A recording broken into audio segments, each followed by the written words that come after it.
स्वामी नारायण, जय जय स्वामी नारायण, जय जय स्वामी नारायण।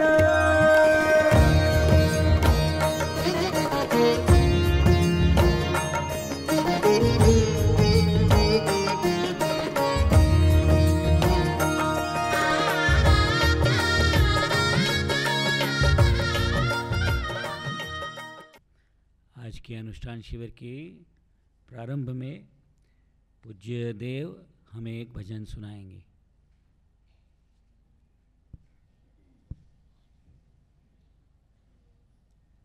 हो करम खुदाया है, तेरा आसरा पाया है, प्रभु रंग में रंगने ही तूने अपना बनाया है।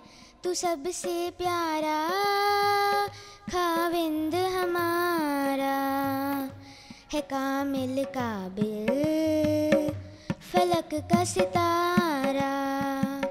तू सबसे प्यारा खाविंद हमारा, कामिल काबिल फलक का सितारा।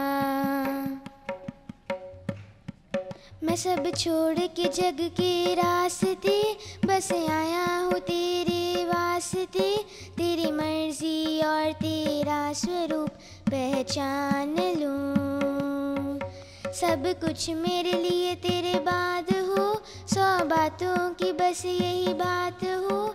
पल पल मर के जीना मुझे ये ठान लूँ। हो करम खुदाया है, तेरा आसरा पाया है, तेरी रहमत से ही तो ये मौका पाया है। तू सबसे प्यारा खाविंद हमारा है, कामिल काबिल गुणातीत तारा।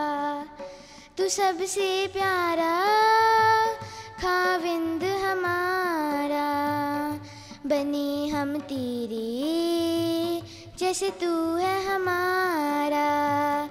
बने हम तेरे जैसे तू है हमारा, बने हम तेरे जैसे तू है हमारा। सहजानंद स्वामी महाराज की जय।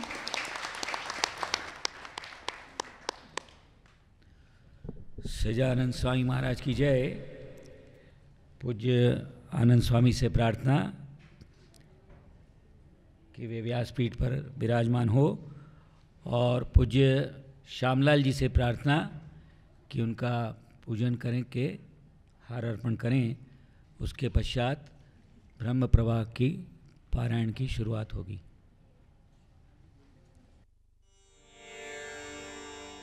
श्री वासुदेव विमलामृतधाम वासं नारायणं नरकतारण नामधेयं, श्यामं सितं द्विभुजमेव चतुर्भुजं च, त्वां भक्तिधर्मतनयं शरणं प्रपद्ये।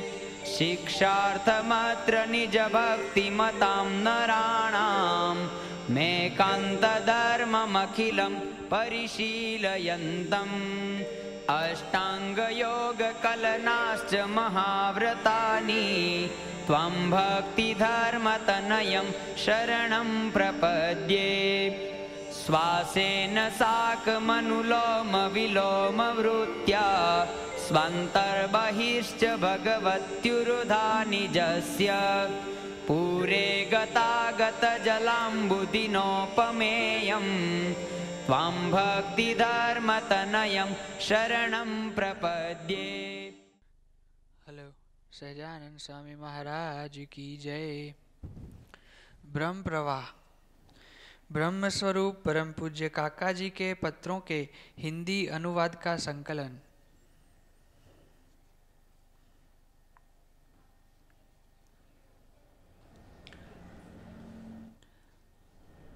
कहाँ बचपन की नादानियाँ और कहाँ पाना सिद्धों का मत।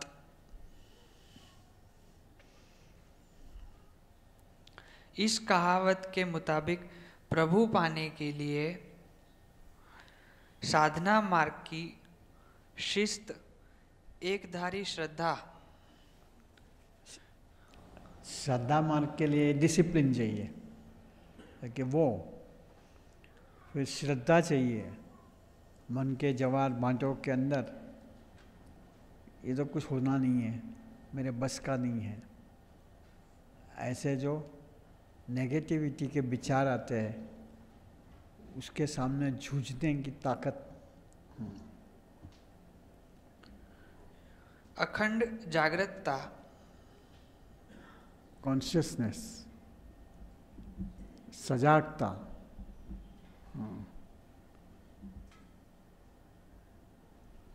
ध्येय की स्पष्टता, लक्ष्य की, ध्येय की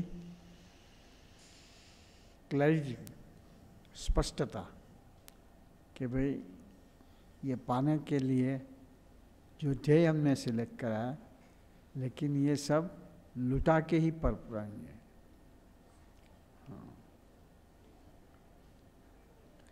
प्रामाणिकता, प्रामाणिकता, सिंसियरिटी, ऑनेस्टी, ये सारा जो अभी पढ़ रहे हैं, मुझे अभी विचार आया कि भरत भाई ने मैसेज भेजा है कि वो 5 तारीख को काका जी का प्रागट्य दिन मना रहे हैं, तो गुरु जी काका जी के बारे कुछ मैसेज भेजे।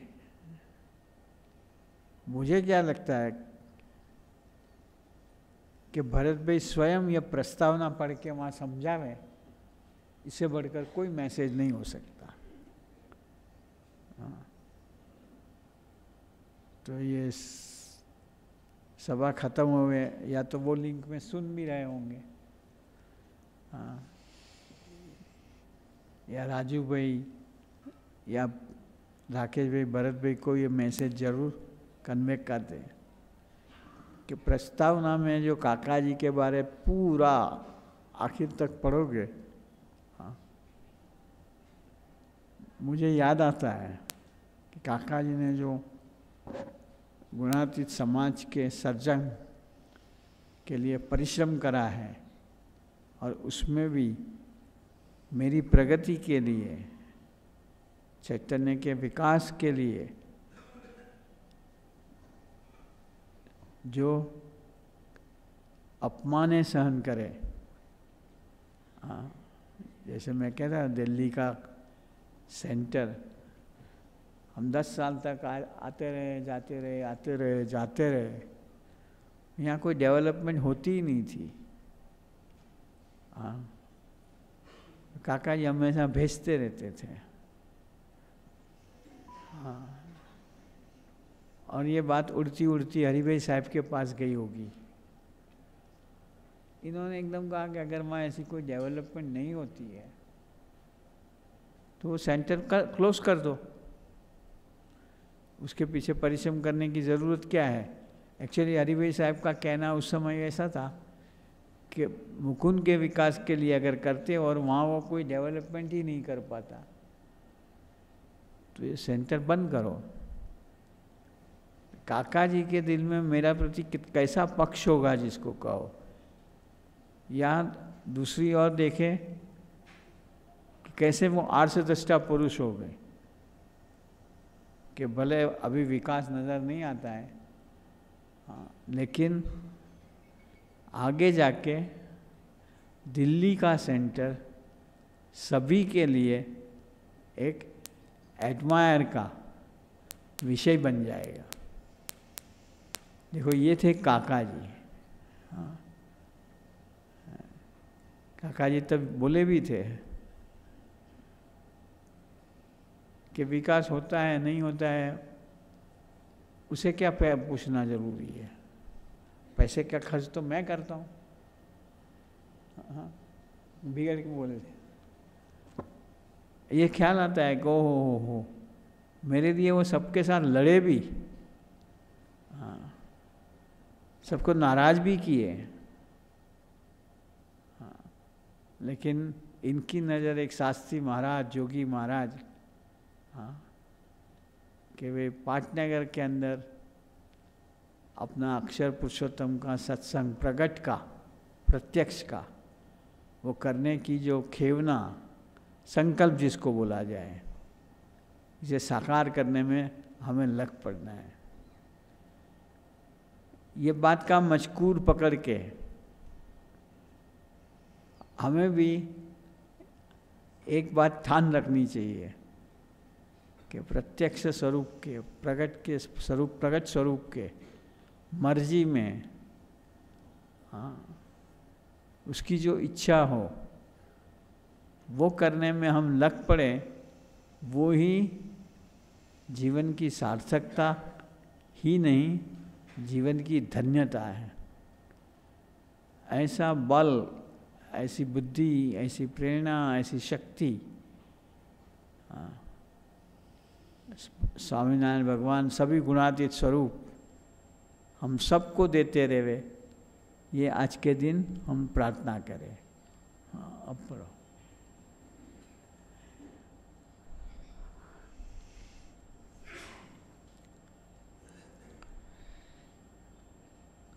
साधना मार्ग की शिस्त, एक धारी श्रद्धा, एक धारी, हाँ, अनसीजिंग, एक धारी, टूटे नहीं श्रद्धा, हाँ,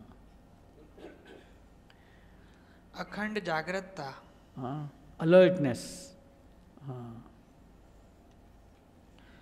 ध्येय की स्पष्टता, हाँ, किस लिए हम निकले हैं, किस लिए इस रास्ते पे चले हैं, वो पूरा उसका ख्याल कि भाई सब कुछ लुटाना तो पड़ेगा ही, हाँ, अपने आप को भी शून्य करके जीना पड़ेगा, हाँ, मुक्तों के पास जीरो बनकर जीना पड़ेगा।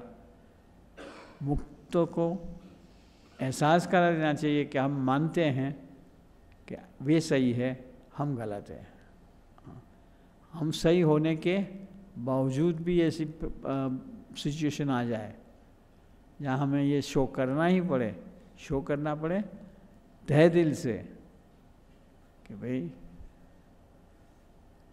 आप सही है,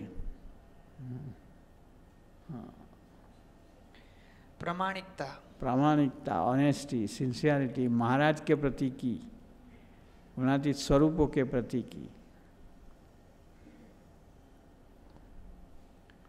मन का निग्रह, मन मारना, हाँ, पूरा मन को मार देना, चूर चूर कर देना पड़े, हाँ, अनुशासन, डिसिप्लिन, संकल्प नहीं बल्कि प्रतिज्ञा, संकल्प नहीं, प्रतिज्ञा, हाँ, प्रॉमिस नहीं, प्रतिज्ञा, हाँ, वगैरह सारी बातों की ओर देखते हुए मेरे अपने बारे सोचने पर दिल भर आता है।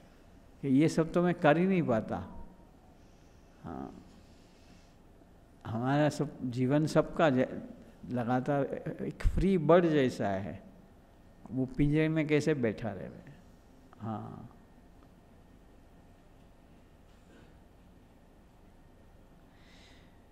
पीते हुए 35-40 वर्ष के अपने अतीत के सामने देखते हुए विचार उठता है, हाँ, कि इन वर्षों में मैं खुद कितना चला और काका जी कितने मेरे लिए मुझे उठा के चले, हाँ, काका जी ने मुझे चलने नहीं दिया, हाँ, उठा के ही चले थे।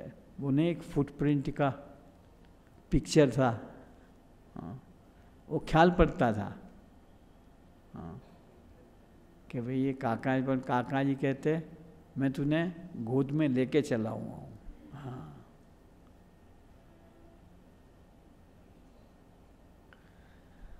और मुझे उठाकर पूज्य योगी बापा व पूज्य काका जी कितना अधिक चले। ये विचार करें, ये प्रस्तावना इंट्रोडक्शन लिखते हुए मुझे बराबर याद है कि लिखते लिखते आँखों में से जो आंसू टपकते थे, तो ये पेपर के ऊपर अक्षर क्या कहते हैं, फैल जाते थे। हाँ,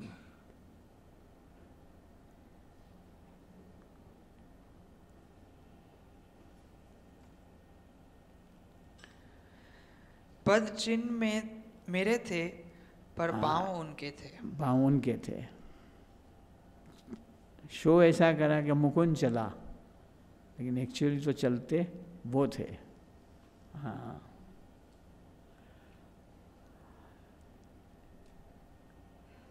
यात्रा मेरी थी लेकिन पद यात्रा उन्होंने की। जैसे डोली में बैठा के ले जावे ना, या कंधों पे उठा के ले जावे। हाँ, यात्रा मेरी चल रही थी। ये नहीं, कौन मम्मन को नहीं ले जाते हैं उठा के, आज कोई उठा रहा था उसे। हाँ, इस तरह उठा के चले हैं तो पाँव तो काका जी के नजर आते थे, लेकिन प्रोग्रेस हो रही थी मेरी। इनकी तो कोई प्रोग्रेस की ज़रूरत ही नहीं थी। हाँ,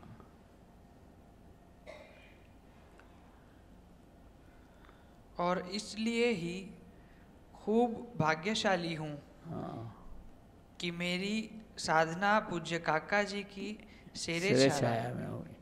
काका जी ही एक ऐसे भगवत स्वरूप था कि जो सेवक के लिए भी खुद परिश्रम करे। हाँ, बाकी कोई उंगली पकड़ा दे, लेकिन चलना तो सेवक को ही पड़े। जबकि काका जी ने उंगली नहीं पकड़ाई, उठा ही लिया। और मेरा अकेले का नहीं, हर एक का ऐसा एहसास होगा कि काका जी के पास रहे, हमें कुछ करना नहीं पड़ा। आज जिस कक्षा पे जहाँ भी खड़े हैं, वहाँ तक लाने में काका जी का ही सिर्फ योगदान है, हमारा कोई प्रयत्न नहीं है। हाँ, बाय एयर जैसे प्लेन में बैठ गए, 6-7 घंटे हो जाए, डेस्टिनेशन आ जाता है।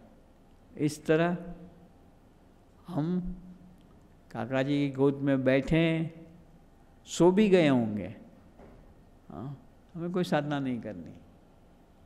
हाँ, तो काका जी ने उसका भी कोई एतराज़ नहीं रखा, पर लेके चलते रहे और हम सबको यहाँ तक ले आए हैं। हाँ,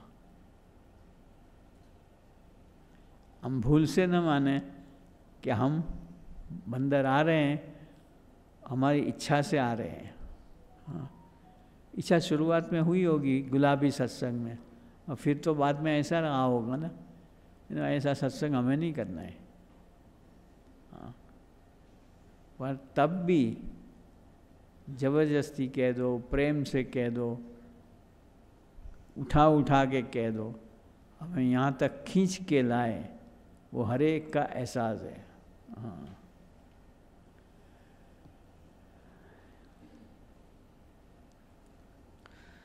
जहाँ मुझे सिर्फ हाँ ही करनी थी। हाँ ही करनी, हमें खाली हाँ बोलनी है। और हाँ भी हम करते नहीं थे, इसमें भले कुछ लिख दिया हो कि हाँ करी। हाँ,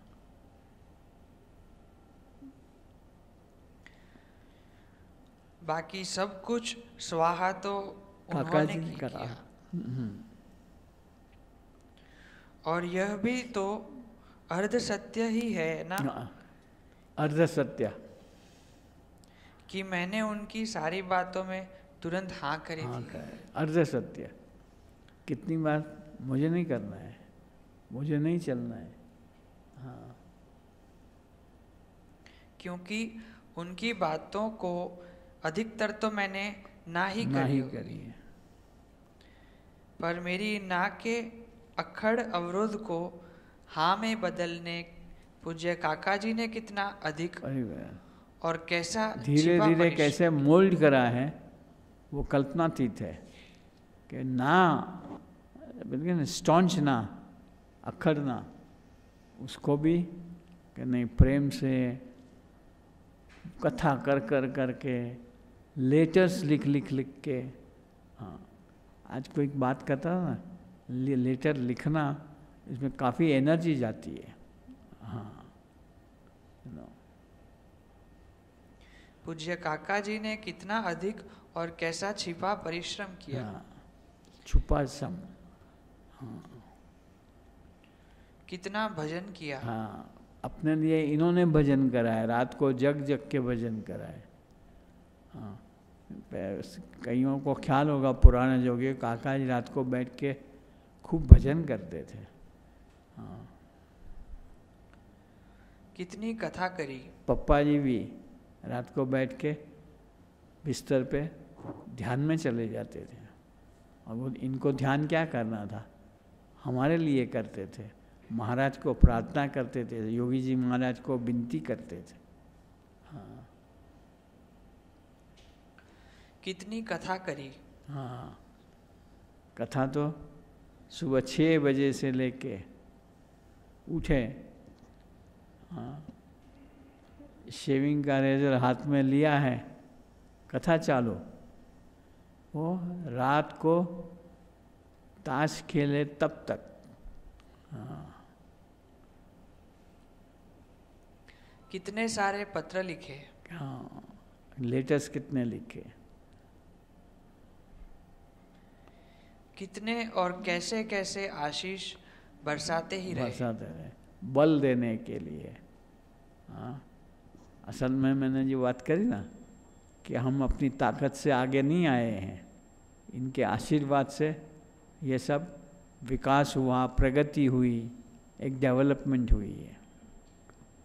ये दिल से मानना वो ही काका जी के प्रति का किंचित अर्घ्य है। हाँ, तो देखो वो भी हम नहीं मान पाएंगे।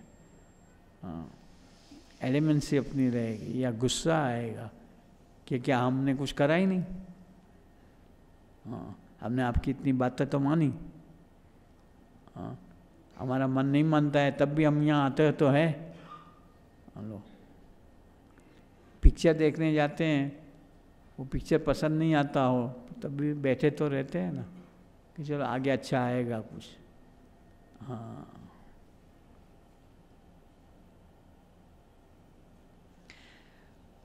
मैं जहाँ भी रहा वहाँ कितना अधिक आते जाते रहे। हाँ, सांकरदा रहा तो वो सांकरदा आते रहे, सोखड़ा रहा तो वो सोखड़ा आते रहे, दिल्ली रहा दिल्ली आते जाते रहे।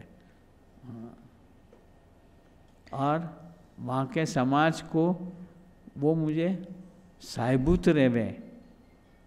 हाँ, मेरी कंफर्ट्स का एतराज ना करे, ऐसी सिचुएशन वो खुद रखते थे। हाँ, कितनी अधिक मेरी संभाल रखी। संभाल रखी। इन सब का ऋण उतारने की कल्पना तो बहुत दूर की बात। बहुत दूर की बात। मैं कह ना, कल्पना यत्किंचित भी हम कुछ कर नहीं सकते। हाँ, गुणातीत समाज का जो सर्जन हुआ है, उसका जो ऋण आज जो हम सब फला फूला समाज देख रहे हैं, वो सिर्फ और सिर्फ काका जी के बदौलत है। हाँ,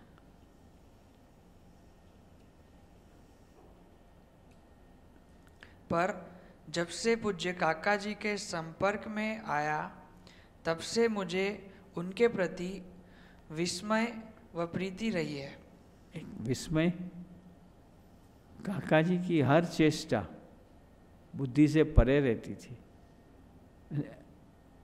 कुछ करें तो आश्चर्यचकित हो जाते थे।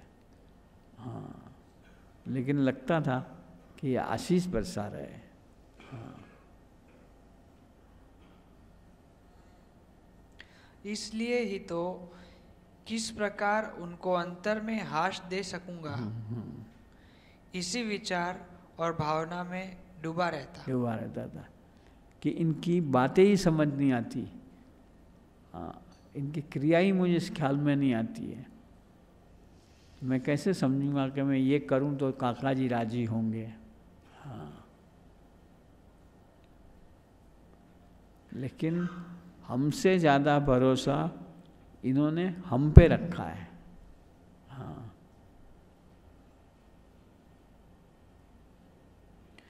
और इसी खोज में परम पूज्य काका जी के अमृत पर्व पर परम पूज्य पप्पा जी की प्रेरणा से ताड़देव से प्रकाशित पत्र संजीवनी व मेरे पास इकट्ठे हुए उनके पत्रों को पढ़ते रहना, काका जी ने जो परिश्रम करा है उसका ख्याल आवे, इसलिए पत्र संजीवनी और मेरे पास मुझे लिखे हुए कागज, उसकी एक पूरी किताब निकाली। हाँ,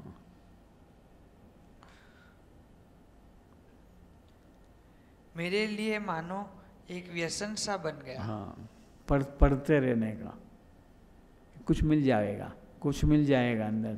काका जी क्या चेक कराना चाहते हैं, काका जी का इंटेंशन क्या है, वो ये लेटर में से, इनकी कथा वार्ता में से ख्याल पड़ जाएगा। हाँ, ये ढूंढना एक व्यसन बन गया। हाँ, फलस्वरूप पूज्य काका जी की स्वरूपलक्षी निडरता, स्वरूपलक्षी निडरता, सिर्फ निडरता नहीं, स्वरूप के प्रति की, स्वरूप को राजी करने में बीच में कोई चीज़ को कंसीडर नहीं करना, ना मन को, ना बुद्धि को, ना चित्त को, ना अहम को। हाँ, न लोक को।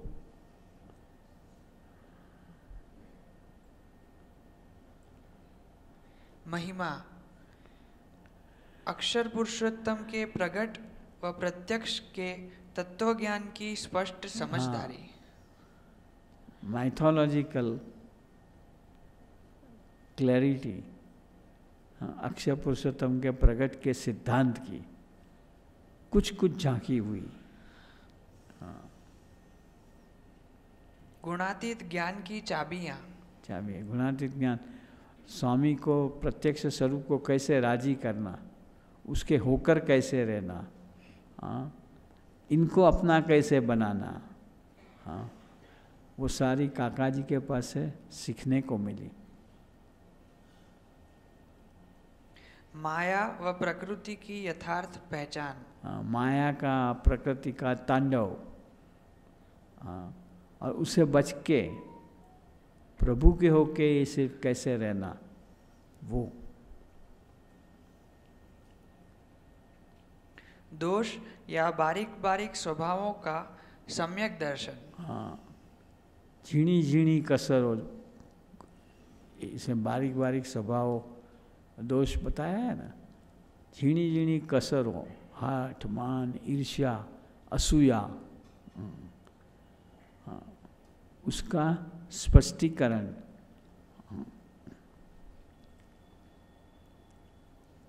हंसते हंसते आसानी से साधना करने के अनेक फार्मूले।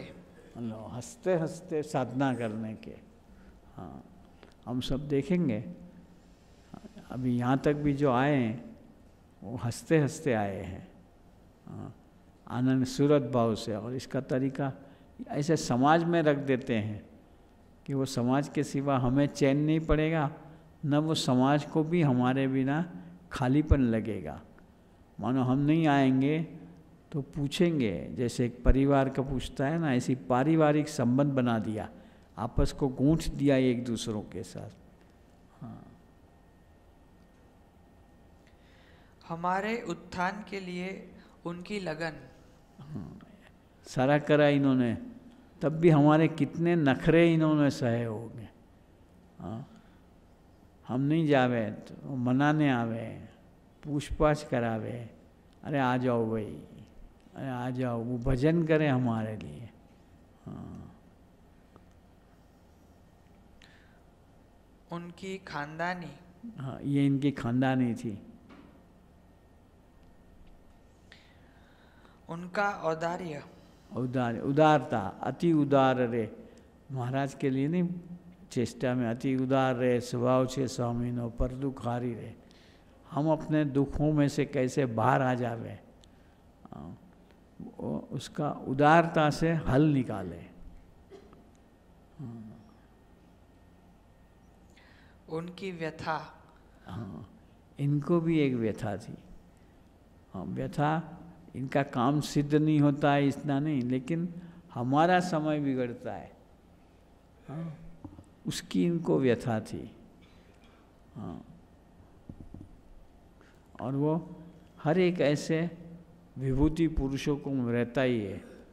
हाँ, और ख़ास करके जब अपना ही समाज, उसका खड़ा करा हुआ समाज उसको न समझे और उसके सामने ही खड़ा हो जावे, वो व्यथा न वो किसी को कह सके न सह सके।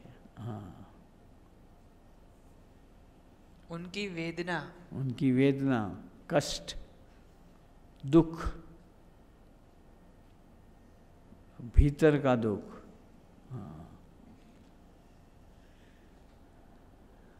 उनकी मर्जी, हाँ, उनकी मर्जी, वो क्या कराना चाहते हैं, अंतर्दृष्टि करा के भी करना क्या है। उनका अभिप्राय व उनका उत्साह अनेक प्रकार से सहज ही दिलो दिमाग पर छाए रहने लगे। अभिप्राय, अभिप्राय की भक्ति। हाँ, अनुवृत्ति तो समझ आवे, अभिप्राय समझना बड़ा मुश्किल है। अनुवृत्ति, इनकी जो वृत्ति होती है, सम सुर एकता रखो, ये सबको ख्याल पड़ जाएगा। हाँ, और अभिप्राय,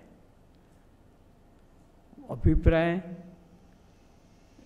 जैसे कहते हैं ना, एक स्थूल कार्य का मिशन लेके वो आते हैं ऐसे विभूति संत। जैसे शास्त्री महाराज का एक अभिप्राय था मंदिरें बनाना। हाँ, तब कईयों को होता है भाई क्या ज़रूरत है, एक मंदिर होवे। हाँ, योगी महाराज का एक अभिप्राय था पढ़े लिखे युवकों को साधु बना देना। काफ़ी टीका चर्चा होती थी उस समय। हाँ, काका जी ने ये शुरू करवाया था कि बहनों को भगवान भजवाने। ये वहाँ पिक्चर है ना, बापा को पूछते हैं कि ज्योति तारा को क्या करना है। हाँ, ज्योति बहन तारा बहन की बात, बापा बोलते भगवान भजे तो क्या गलत है। हाँ, वो तुम्हारी बदनामी सहन करके ये करना पड़ेगा।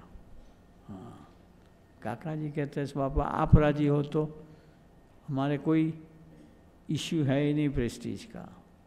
हाँ, चलो हो गया बस।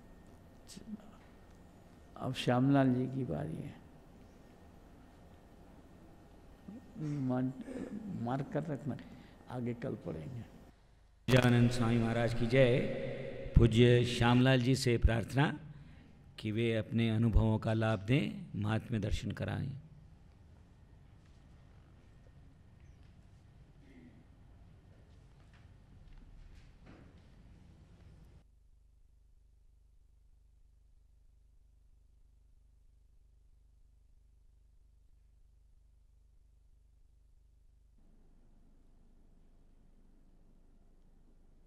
सहजानंद स्वामी महाराज की जय। सबसे पहले तो मैं ज़्यादा नहीं, 2 मिनट के लिए गुरुजी के स्वास्थ्य के लिए धुन करनी है, क्योंकि गुरुजी रात को मैं ज़्यादा सेवा में जाता हूँ।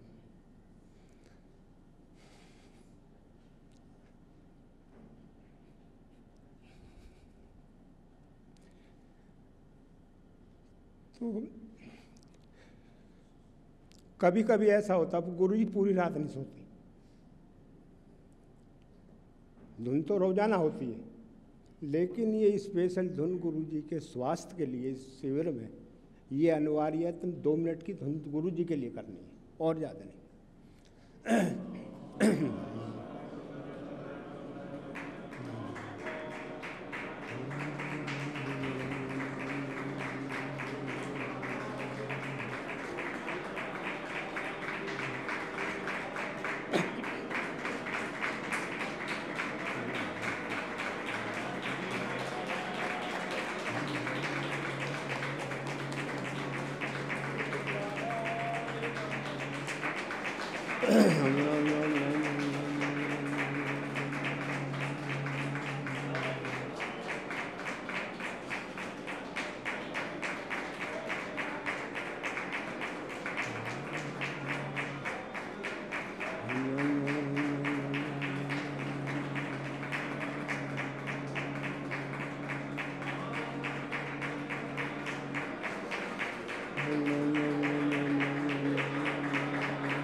सहजानंद स्वामी महाराज।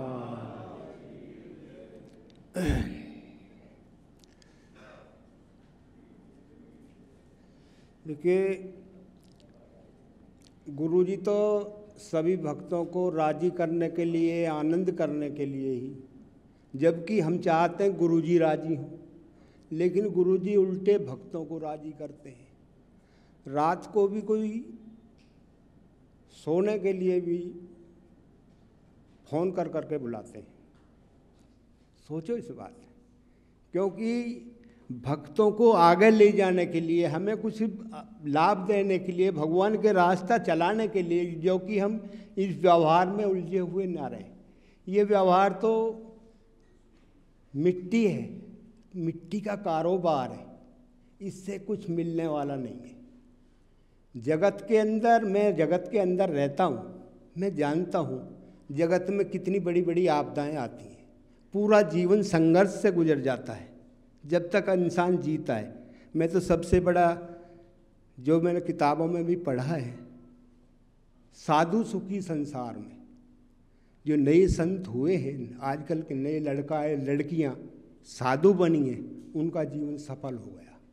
करोड़ों जन्मों से जन्म लेते आ रहे, सबसे बड़ा मैं तो उनके लिए धन्यवाद देता हूँ। ये नए नए संत बने हैं और पहले भी संत थे। सुखी जो है साधु का जीवन होता है, गृहस्थ का जीवन तो पूरा संघर्ष में गुजर जाता है।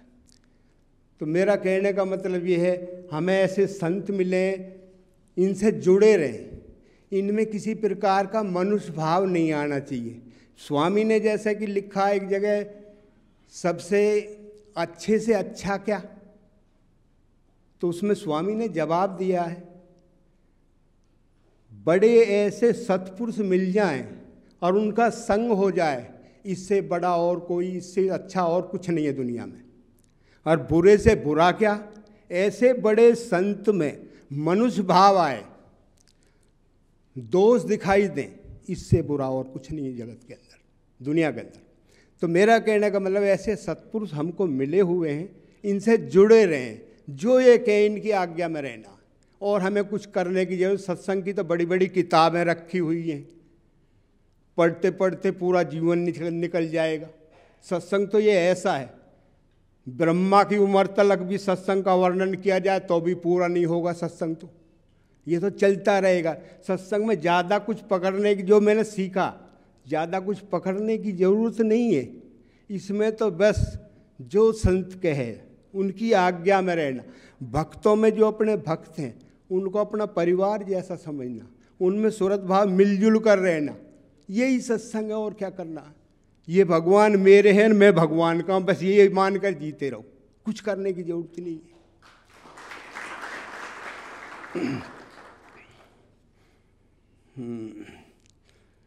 तो करीब 2 साल में ये शिविर शुरू हुआ, मेरे विचार से 2 साल हो गए। कोरोना चला था, उसमें बहुत ही परेशानियां रहीं लोगों को, और बहुत से हमारे साथी भी हमें छोड़कर चले गए। लेकिन जैसे कि हमारे मल्होत्रा जी हैं, पुनीत जी हैं, और जो भी हमारे स्वामी जी हैं, अक्षर स्वामी, इन्होंने अपने उसके द्वारा पूरा सत्संग जो है चलाते रहे, जो फ़ोन के उससे, वो उसमें महापूजा का भी वो लाभ लिया हमने बराबर, और धुन भजन भी बराबर चलते हैं, और कथा वार्ता हमारे सूरज स्वामी भी करते थे, समझे जी। तो इनको मैं धन्यवाद दूंगा। हमारा तो पूरा जीवन सत्संग में, मतलब 2 साल, जीवन नहीं 2 साल बहुत आराम से गुजरी। अनुष्ठान शिविर चल रहा है, परसों राकेश भाई ने भी बताया था, किसी का कोई भी काम अगर ना होता हो, ये भाई साहब ने बोला था, अगर कोई भी काम ना होता हो तो अनुष्ठान शिविर करो, और उसमें 20 मिनट की धुन संत को स्मृति करके 20 मिनट की धुन बराबर करो, और कोई कैसी भी समस्या हो भगवान उस सब पूरा करेंगे। पहली बात तो ये, क्योंकि ये शिविर ऐसा है कि शिविर से तुम्हारे जो भी काम, ये गुरुजी ने आशीर्वाद दिए हैं, जो भी तुम्हारे रुके हुए काम हो सब पूर्ण होंगे। इसको बराबर अटेंड करना अनिवार्य है। पीछे गुरुजी ने उस रोज बोल दिया कौन कौन रुकने वाले हैं, कौन आने वाले हैं, तो अरे छोड़ दो व्यवहार को, सबको, सब कारोबार तो अपना आप चलेगा, भगवान ही करता हरता है, सब चलाएंगे वो अपना आप ही चलाएंगे। अब यहाँ पर मैं देखता हूँ जैसे कि लक्ष्मी जी हैं, लक्ष्मी शुक्ला जी 2 साल तक कोरोना के टाइम में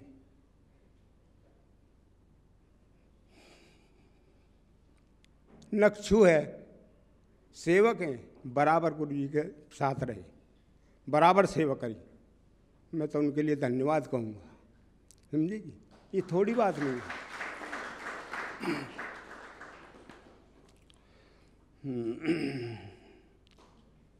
सूरज भाव एकता, चश्मा लगा लूँ, कम दिखे थोड़ा सा।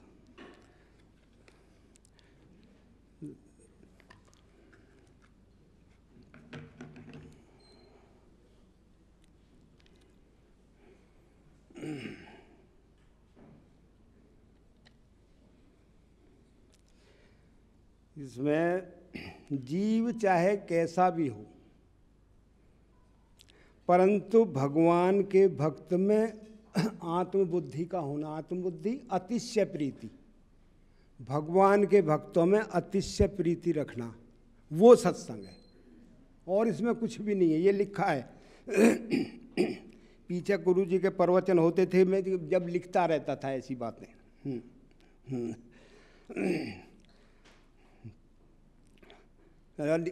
तुम्हारी आत्मबुद्धि या प्रीति भक्तों में नहीं है, भले ही तुम साक्षात मूर्ति के भी दर्शन करते हो, उससे भी कुछ कोई फायदा नहीं है। इतने भक्तों में तुम्हारा श्रद्धा भाव और एकता, अपनापन नहीं होगा तो सत्संग ही बेकार है। सत्संग ये है कि आपस में मिलजुल कर, एक दूसरे का सहयोग देकर, किसी को कोई परेशानी हो रही है तो उसकी मदद करना, वो है। जैसे कि अपने कुटुंब में कोई परेशानी आ जाती है, कोई बीमार हो जाता है तो उसकी देख रेख खुद करते हैं। रही दूसरी बात, ये बड़े संत जो हैं ये किसी का दोष नहीं देखते, चाहे कि कोई कैसा ही भी सही। इतना तो है कि भाई ये सत्संग में आता है, ये जुड़ा हुआ है, ये तो स्वभाव सबके अलग अलग होते हैं। काका जी ने गुरु जी के या किसी के भी दोष नहीं देखे, जो गुरु जी ने बताया था काका जी ने तो दोष ही नहीं देखे। काका जी तो उन्हें आगे ले जाना चाहते थे, सारे कार्य काका जी ने किए। क्यों किए? चाहे कैसे भी इन्हें आगे ले जाना है, तो गुरु जी की जो काका जी ने किया वैसा ही गुरु जी हमारे लिए कर रहे हैं, लेकिन हम समझ नहीं रहे।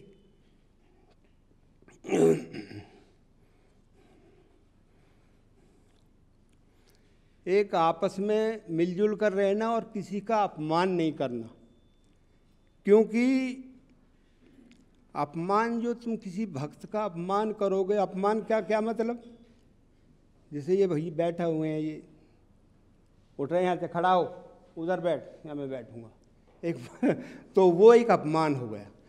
भक्त का अपमान होता है तो भगवान का अपमान हो जाता है, और भगवान का अपमान फिर उसका अपमानकर्ता का अहित होता है बहुत ज़्यादा। इस बात का भी ध्यान रखना जरूरी है, किसी का अपमान मत करो।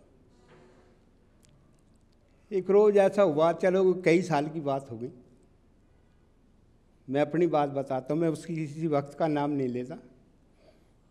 वो महेश जी जो हमारे बच्छराज जी के समधी हैं, महेश जी, उनसे मेरी अच्छी मित्रता थी, अच्छा आना जाना था, बोलना चालना। तो अंदर हम खाना खा रहे थे, बच्छराज जी साथ में थे, महेश जी थे। मैं कहने लगा, मैं महेश जी मैं तो उधर खा लूँगा। अरे नहीं नहीं यार, तू हमारे पास बैठ कर सामने बैठ जा, यहाँ खा ले। मैं थाली लेकर उनके साथ में खाना खाने लगा, और भी एक दो खा रहे थे। एक बहुत बड़ा भक्त था मंदिर का, वो आया, मैंने आधा खाना खा लिया था उस समय। तुझसे किसने बोला यहाँ खाने के लिए, खड़ा हो यहाँ से, उधर बैठ। मैं थाली लेकर ही एक उधर जा बैठा, मुझे तो कोई परेशानी नहीं। मैं उधर खाना खाने लगा। जब खाना खा के हम थाली धो रहे थे, महेश मुझसे कह लगा, यार तू तो बहुत बड़ा साधु हो गया। मैं बोल, भाई क्या बात हो गई? यार तू खाना खा रहा था, बीच में तो उठा कर नहीं, और वो खुद बैठ के खाने लगा। जिसने मुझको बोला वो बैठ गया, वो खुद खाने लग गया, मुझको वहाँ भेज दिया। यार कमाल कर दिया भाई, मुझसे ऐसा बोल जाता था यार, मेरे जगह तू मैं हो जाती। मैं बोला कोई बात नहीं, बड़े आदमी है, कोई बात नहीं, क्या होगा। तो मेरा कहने का मतलब ये है कि अपमान किसी का भी नहीं करना चाहिए। चलो सब तरह के लोग होते हैं, इसमें किसी का बुरा मानना भी ठीक नहीं है।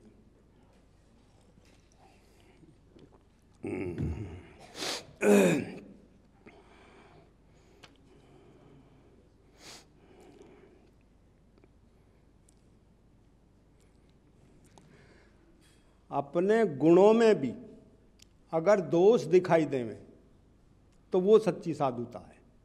ये नहीं सोचा कि मेरे अंदर बहुत गुण है, नहीं, उन गुणों के अंदर भी दोष दिखाई देवे, वो सबसे बड़ी साधुता है। ये एक बार बोले थे गुरु जी।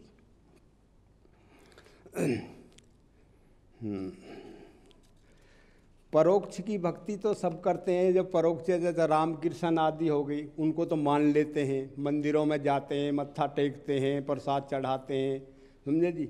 हमारा भी लड़का पीछे वैष्णो देवी गया था, दीदी पे शिकायत करी थी, मैंने मना किया तो मैंने कहा यार क्यों, घर से बाहर निकल कर धक्के लगते हैं, क्या करे हुए। नहीं वो जाना जरूर है। मैंने मना भी किया तो दीदी का फ़ोन आया मेरे पास, भैया तूने जाने दो। तो ये होगी एक परोक्ष की भक्ति। मैं ये नहीं कहता कि तुम परोक्षी भक्ति मत करो, उसका भी फल मिलता है, ऐसा नहीं है। लेकिन जो है हमारे जीव का जो कल्याण होना वो प्रगट से होगा, बगैर प्रगट के कल्याण होने वाला नहीं है। परोक्ष तो तुम्हें सुख दे सकता है, तुम्हारे दुखों को कम कर सकता है। किसी के बच्चे की नौकरी न लग सके तो नौकरी पे भगवान शंकर का भजन करो और वो था नवाओ और ये करो और वो करो, हे प्रभु हे देवी हमारे ये काम कर देते, चलो कर देंगे, वो हो जाता है। लेकिन जो जीव का कल्याण करने वाले, जो हमारा बार बार गर्भवास में आना मरना जीना, वो जो खत्म करने वाले बैठे हैं हमारे गुरुजी जैसे संत।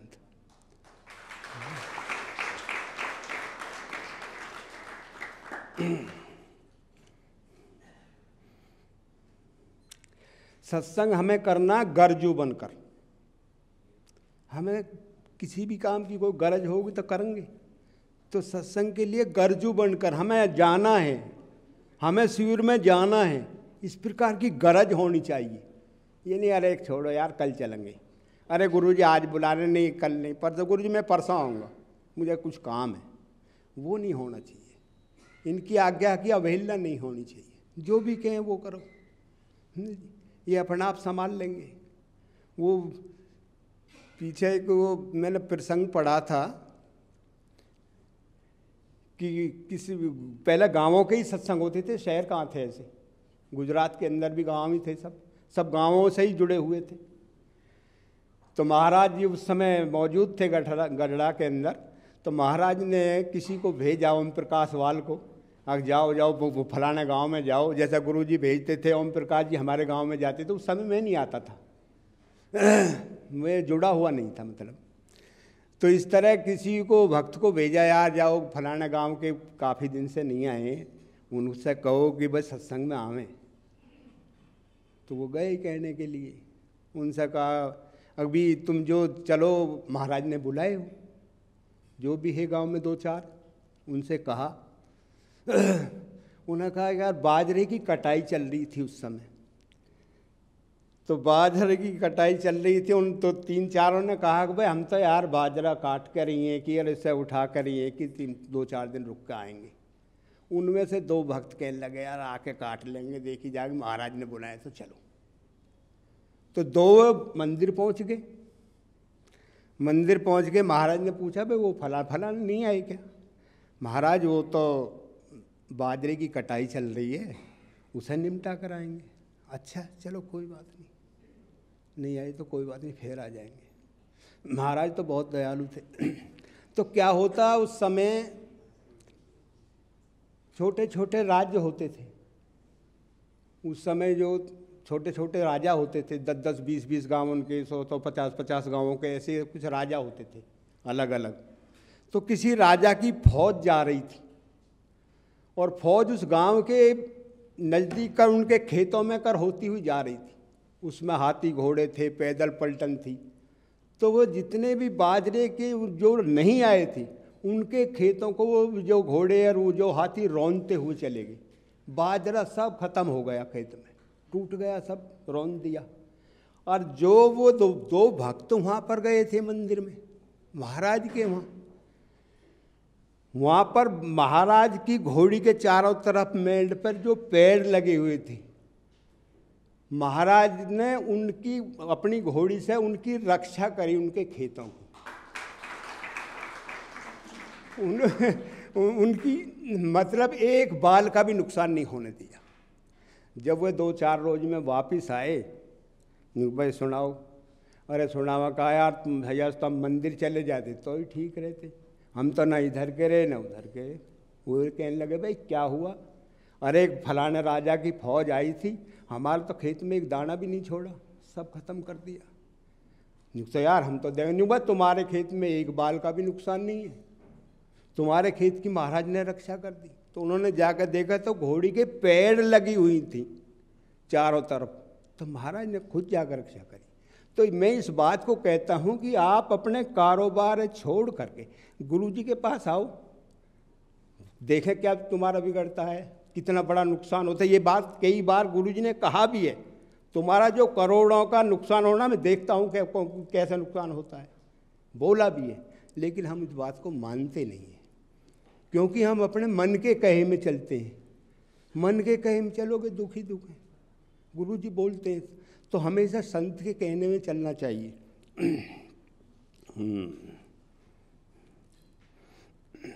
सत्संग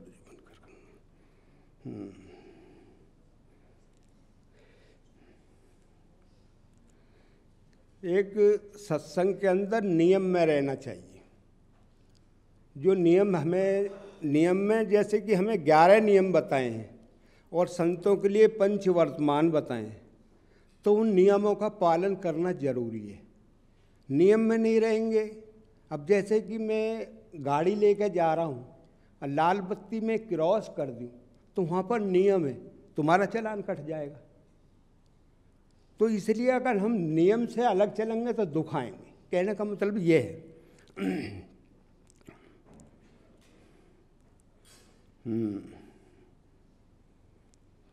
क्योंकि जो नियम में नहीं चलते उस पर काल कर्म माया का भूत मंडराता रहता है, जो नियम में नहीं चलता। नियम पालने वाले को कभी भी किसी प्रकार का भय नहीं रहता। जिस प्रकार बिना पानी के खेती नष्ट हो जाती है, उसी प्रकार बिना नियम पालन के कोई भी पुण्य कार्य सिद्ध नहीं होता। तो नियम में हमें रहना, धर्म में नियम में रहना जरूरी है। सत्संग की गरज होगी तो हम आएंगे। और यहाँ पर सेवा तो सभी करते हैं, लेकिन अहम व मान नहीं आना चाहिए। आप सेवा कर रहे हो, जैसे कि इन्होंने बहुत बड़ी सेवा की है, ये हमारे क्या नाम शैलेश भाई हैं, और वो उधर मासा जी के वो लड़का जो क्या नाम उनका मिलन सर हैं। तो इन्होंने इतनी, मैं तो रात देख के मैं बहुत हैफ रह गया यार, कमाल के इतनी जोर की बिल्डिंग बनाई है अक्षर ज्योति में। रात गुरुजी गए थे वहाँ पर और फूलों वगैरह सगले में बखेर का आए, वसी भाई भी थे। तो इतने बढ़िया नक्शा कितनी जोर का निकाला, कैसे कैसे हॉल बनाए हैं। मैं तो इनको धन्यवाद देता हूँ, मिलन भाई को और इनको शैलेश भाई को, उन्होंने बहुत बड़ी सेवा है तुम्हारी। लेकिन तुम सेवा यहाँ कर रहे हो, तुम भगवान का कार्य कर रहे हो। भगवान तुम्हारा कार्य करेंगे, ऐसा नहीं है तुम्हारा कुछ बिगड़ जाएगा, ऑटोमेटिक होगा सब, समझे जी। चिंता करने की बात नहीं।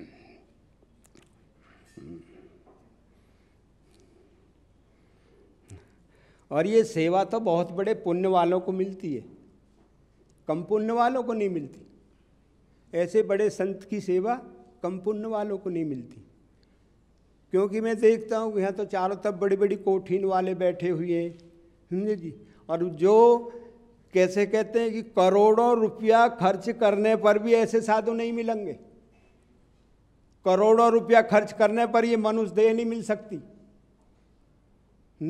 तो हमें ये सब कुछ मिला हुआ है और फिर भी हमारी कसर रह जाए तो वो हमारी कमी है।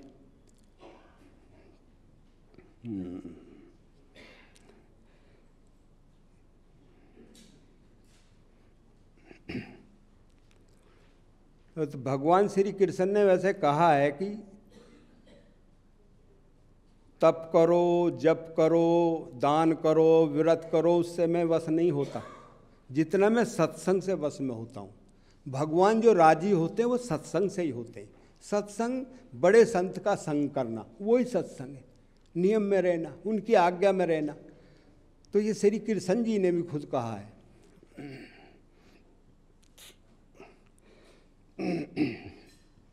संत का संग ही सत्संग है। भगवान का आसरा और सच्चे साधु का संग ही सर्व सिद्धांतों का सार है। जहाँ संत है वहीं नियम है, धर्म है, ज्ञान है, अनंत गुण हैं। जहाँ पर संत हैं अनंत गुण हैं। भगवान भी वहीं हैं। उनसे जीव पवित्र होता है। तो ये हमारे गुरु जी जो बैठे हुए हैं, संत में और भगवान में कोई भेदभाव नहीं है। ये भगवान को समोए हुए हैं। जो इनकी वाणी है वो भगवान की वाणी है। जो ये खाते हैं भगवान खाते हैं, ये समझ के रखना। जो चलते हैं बोलते हैं सब कुछ भगवान कर रहे हैं। लेकिन ये मनुष्य योनि में है, इसलिए हम पहचान नहीं पाते। संत को, इतने बड़े संत को पहचान हो जाए तो कुछ करने की आवश्यकता नहीं है। हमारे संशय पैदा हो जाते हैं, हमारे भ्रम पैदा हो जाते हैं। यार साधु ऐसा क्यों कह रहा, यार ऐसा क्यों कर रहा, वो नहीं होना चाहिए। जैसे कि श्री कृष्ण जी ने गोपिकाओं के साथ रास लीला की, सब कुछ किया, लेकिन जो समझने वाले थे, जो जानने वाले थे, वो ही पहचान कर पाए। श्री कृष्ण को कोई पहचान नहीं कर पाया उस जमाने में। श्री कृष्ण को गोपिकाओं ने भी, वो भी एक कहते हैं काम वासना की वजह से जुड़ी थी, ऐसा कुछ लिखा है। लेकिन श्री कृष्ण तो निर्गुण थे, गोपिकाओं को भी निर्गुण कर दिया उन्होंने। तो ये ऐसे बड़े संत जो हैं हमारा अंतःकरण को बदल देंगे, हमको अपना जैसा बना देंगे, ये भी समझ के रखना है।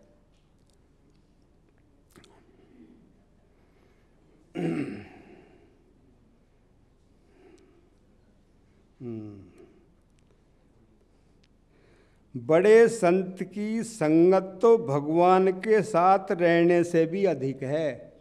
बताओ कितनी बड़ी बात लिखी है।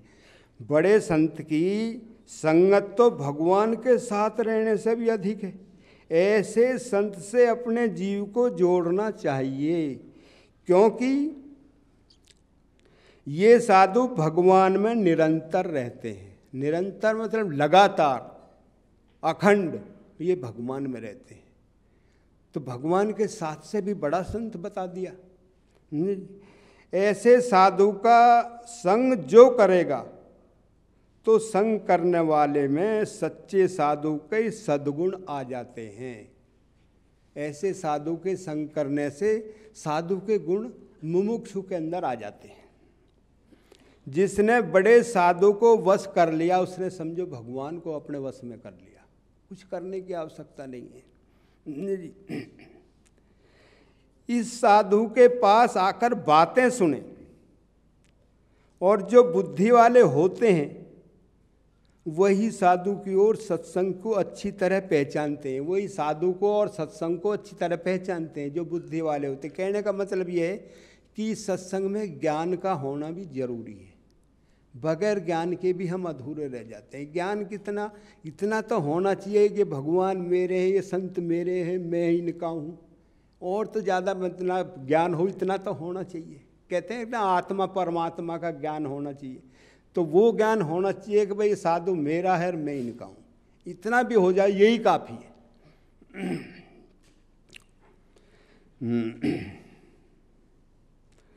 100 वर्ष भले ही भगवान के साथ रहें, 100 वर्ष भगवान के साथ रहें, किंतु साधु के साथ रहे बिना सच्ची समझ नहीं आती।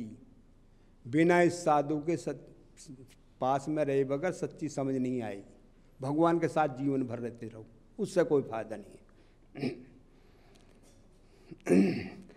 जैसे जैसे ज्ञान होता जाता है वैसे वैसे भगवान की महिमा भी समझ में आती जाती है। जैसे जैसे ज्ञान होता जाएगा वैसे वैसे इनकी समझ महिमा भी समझ में आती। महिमा तो भक्तों की भी महिमा समझनी है हमें, ये हमारे भक्त संत की तो समझे ही समझे, भक्तों की महिमा का ज़्यादा गुणगान करना ये ऐसा, लेकिन टीका चर्चा नहीं करनी फलाना ऐसा ढिकना ऐसा, वो नहीं। क्योंकि ऐसा बताते हैं गुरु जी यहाँ सब ब्रह्म नियंत्रित है, करता हरता भगवान। सबसे बड़ी बात तो ये कि 24 घंटे करता हरता भगवान को मान कर जियो, भले हम जगत में रह रहे हैं। कोई भी नुकसान होगा, कोई परेशानी आ गई, कोई कलेशबाजी हो गई, अरे यार सब भगवान ने किया। गुरुजी ने पीछे बताया था एक चाय बिखर गई थी, काका जी के लिए चाय ला रहा था कोई, समझे जी, वो किसी ने गेट खोला, क्या हुआ, धक्का लगा, वो चाय बिखर गया। अरे यार तूने चाय बिखरवा दी।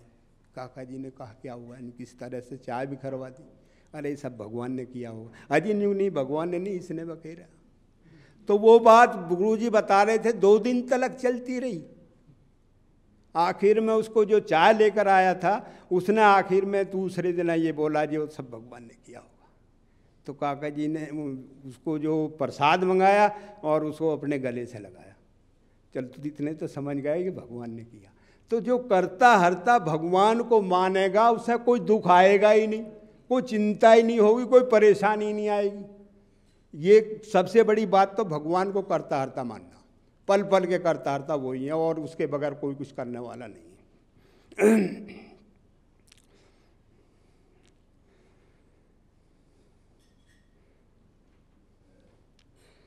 प्रगट भगवान की पहचान जो एक बार एक प्रणाम करता है ऐसे प्रगट को, वो अक्षरधाम को पाता है। एक परिणाम के लिए ऐसा लिखा स्वामी ने अपनी बातों में। ऐसी महिमा प्रगट साधु की है, ऐसी महिमा इनकी बताई है कि एक प्रणाम करने से भी तुमको अक्षरधाम की प्राप्ति हो जाएगी। लेकिन वो प्रणाम जो है वो दिल से करना ऐसा नहीं है, अगले गुरुजी जय स्वामी, वो नहीं है। वो अंदर से प्रेरणा होती है, अंदर से, दिल से, मन से वो प्रणाम करना। प्रणाम करने में भी या दर्शन करने में भी फर्क होता है। निको हम वहाँ गए थे, दर्शन करिए गुरु जी के, क्या दर्शन करे, इधर उधर देख रहे, लेकिन दिल से दर्शन नहीं किए। दर्शन करने में भी फर्क हो जाता है। दर्शन, अब कोई दर्शन कर रहा, इधर उधर देख रहा है, इधर देख रहा, उधर देख रहा, वो दर्शन नहीं है। नहीं, दर्शन जो भी करे वो अंदर से बिल्कुल मन और इंद्रियों को अपने वश में करके एकाग्र चित्त से दर्शन करे, वो दर्शन माना जाता है। एकाग्र चित्त से हम भजन भी नहीं कर पाते।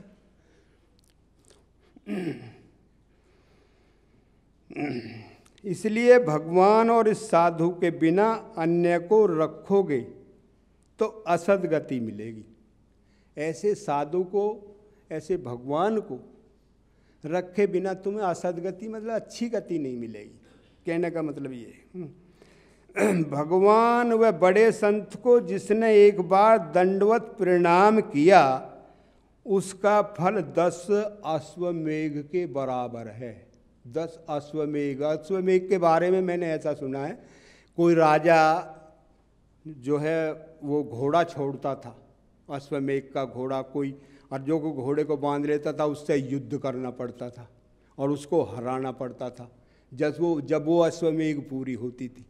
लेकिन हमारे गुरुजी जैसे इनको एक दंडवत प्रणाम करने, लेकिन अश्वमेघ करने वाले को जन्म लेना पड़ेगा, इस पृथ्वी पर आना पड़ेगा।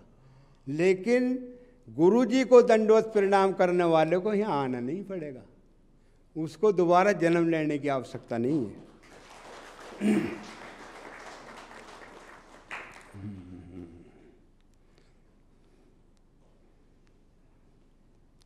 वो मुक्त हो जाता, वो संसार में नहीं आता। इसलिए भगवान की महिमा तो वास्तव में बयान नहीं की जा सकती। भगवान की महिमा का कोई बखान नहीं किया जा सकता, उसकी महिमा तो अपरंपार है। महाराज ने भी ये कहा कि मैं भी अपनी महिमा को नहीं जान पाता। महाराज ने भी लिखा है एक जगह, मैं भी अपनी महिमा का पार नहीं पा सकता। तो इनकी तो अपार महिमा। इसलिए जितनी आसक्ति विषयों में और जगत में, इस संसार में है, इतनी आसक्ति सत्पुरुष पर की जाए तो मोक्ष का द्वार खुल जाता है। जितनी आसक्ति हमें अपने जगत में और विषय विकारों में है, इतनी आसक्ति ऐसे संत से की जाए तो कुछ करने की जरूरत नहीं, मोक्ष का द्वार ऑटोमेटिक खुल जाएगा। भगवान के स्वरूप की निष्ठा होने पर सभी साधनों की समाप्ति हो जाती है, कोई करने की जरूरत नहीं है। निष्ठा पक्की होनी चाहिए जी, कुछ भी शेष नहीं रहता।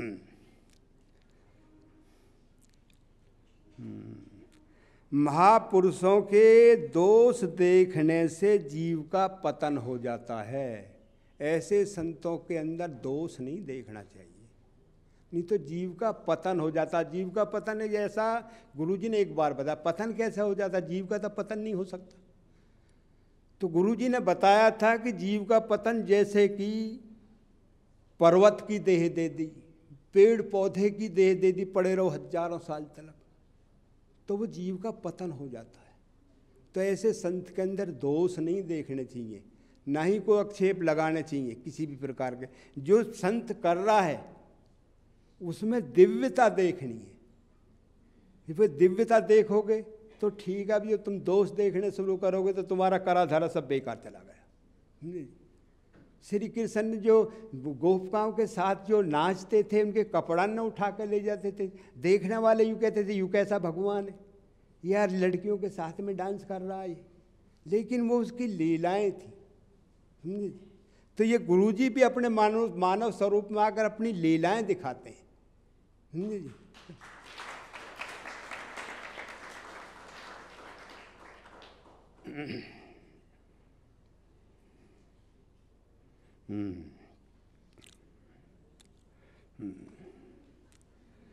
निश्चय में दृढ़ता का रहना ही एकांतिकपना है। निश्चय से ही कल्याण है, क्योंकि मोक्ष का कारण तो भगवान की निष्ठा ही है। भगवान की जिसको निष्ठा होगी उसका मोक्ष का असली कारण तो वही है। निष्ठा पक्की होनी चाहिए, गुरु जी के 1% की भी कमी नहीं रहनी चाहिए। जिसको मानते हो उसे 100% मानो, 1% की भी कमी नहीं होनी चाहिए।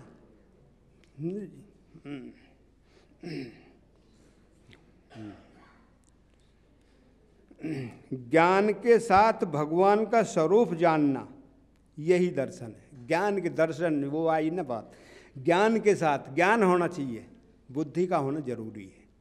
बतेरे लोग बड़े बनना चाहते हैं लेकिन ज्ञान है नहीं। अरे मूर्ख, हम क्यों बड़े बने जब हमारे अंदर ज्ञान ही नहीं है? तो गुरुजी ने एक बार बताया था, बड़े बनने की कोशिश क्यों करते हो, सबसे छोटे बन करो तो सुख आएगा। मैं तो सबसे छोटा हूँ, ऐसा समझ के जीवन जियो तो सुख मिलेगा। बड़े होने की जरूरत नहीं है। बड़े होकर चलने की कोशिश करोगे उसमें मान, अभिमान, अहम, दुनिया भर के वो आ जाएंगे, समझे जी। तो उसमें अपना नुकसान है। तो छोटे बनकर जीवन जीना चाहिए। अच्छा, स्वरूप निष्ठा, ज्ञान निष्ठा, आत्मनिष्ठा और धर्म निष्ठा, इन 4 निष्ठाओं में स्वरूप निष्ठा ही हो तो शेष तो तीनों अपने आप अंदर आ जाती हैं, ऑटोमेटिक आ जाएंगी। स्वरूप निष्ठा जो हमारे गुरुजी बैठे हुए, इनकी निष्ठा पक्की होनी चाहिए, और निष्ठाएं तो अपने आप आ जाएंगी। पल पल के करता अर्ता भगवान ही मुझे मिले हैं, ऐसा समझ कर जीवन जीना है। अच्छा,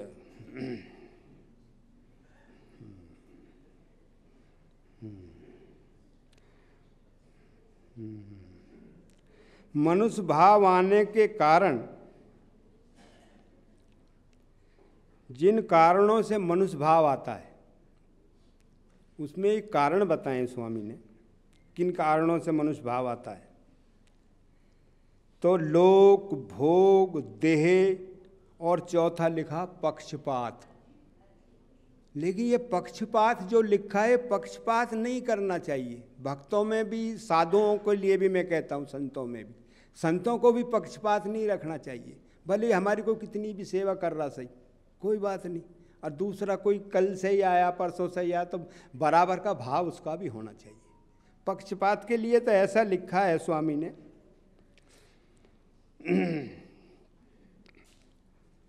उनमें भी जैसा पक्षपात से जीव का बुरा होता है, वैसा पंच विषयों द्वारा भी नहीं होता। बताओ, पंच विषयों के द्वारा भी इतना बुरा नहीं होता जितना पक्षपात के द्वारा होता है।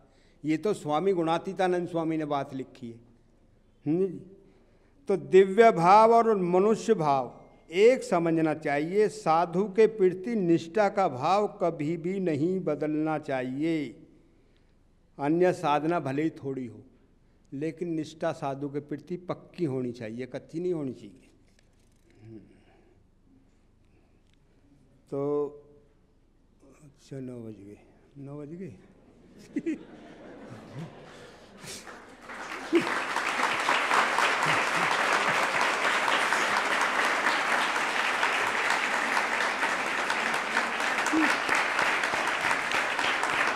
जय स्वामी।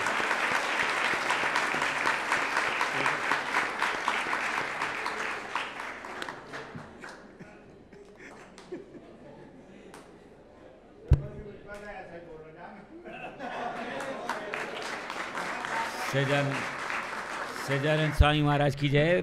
बहुत अच्छी बातें की श्यामलाल जी आपने, खूब खूब धन्यवाद आपको। आज हाँ जी, हाँ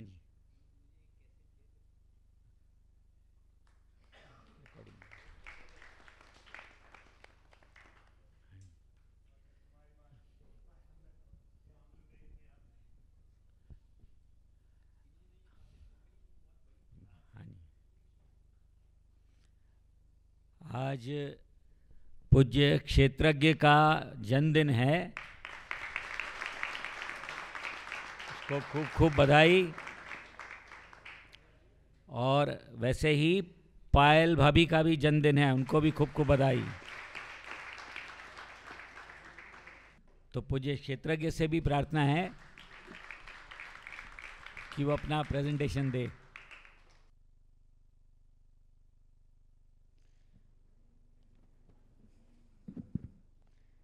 जय श्यामनारायण। ब्रह्म विद्या। स्वामीनारायण हरे स्वामी ने बात करी। करोड़ों काम बिगाड़ कर भी एक मोक्ष सुधार लेना। यदि करोड़ों काम सुधारे भी किंतु एक मोक्ष बिगाड़ा तो किया ही क्या। स्वामीनारायण हरे स्वामी ने बात करी। भगवान ने कहा है कि मैं सत्संग से जितना वश में होता हूँ, इतना तप, यज्ञ, योग, व्रत, दान आदि साधनों से नहीं होता हूँ। वह सत्संग क्या है? तो बड़े एकांतिक संत को हाथ जोड़ना और वे कहो वैसा करना, यही सत्संग है। स्वामीनारायण हरे। स्वामी ने बात करी, 5-10 बार भी कोई जाने अनजाने में स्वामीनारायण नाम बोले, उसका भी हमें कल्याण करना होगा और सारे ब्रह्मांड को सत्संग कराना होगा। सच्चिदानंद स्वामी महाराज की जय।